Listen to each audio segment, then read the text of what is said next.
So now we proceed to phase 2 or part 2 of the pre-surgical evaluation. Part 1 was basically like the data gathering, right? We try to record your seizures. We tried to do all the imaging, the MRIs, the PET MRIs, the fMRIs, the neuropsych testing, the psychiatric testing to try to localize where the seizures are coming from.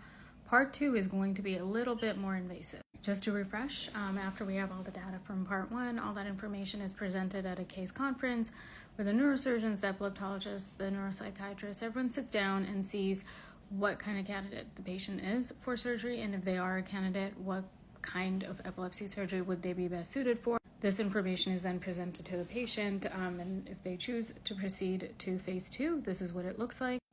It'll be an intracranial study, so definitely more invasive. Whereas the scalp electrodes or phase 1, the EEG is actually put like stickers on your skull.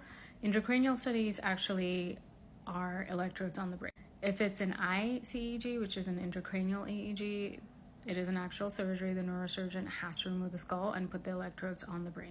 Stereo EEG is a little different. There is no opening of the skull flap, but the electrodes are put into the brain regardless through the skull. I have other videos discussing the difference between ICEG and stereo EEG. If you're interested, let me know. I can repost them.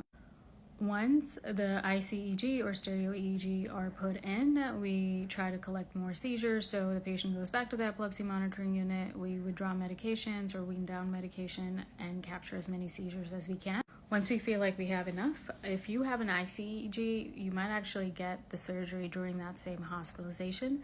If it's a stereo EEG, you actually go home after the stereo EEG is taken out, and you come back for the surgery. Now, this is if you are even a candidate for the surgery. You can make it as far as intracranial EEG, and we find out the seizures are coming from not just one area, but several areas.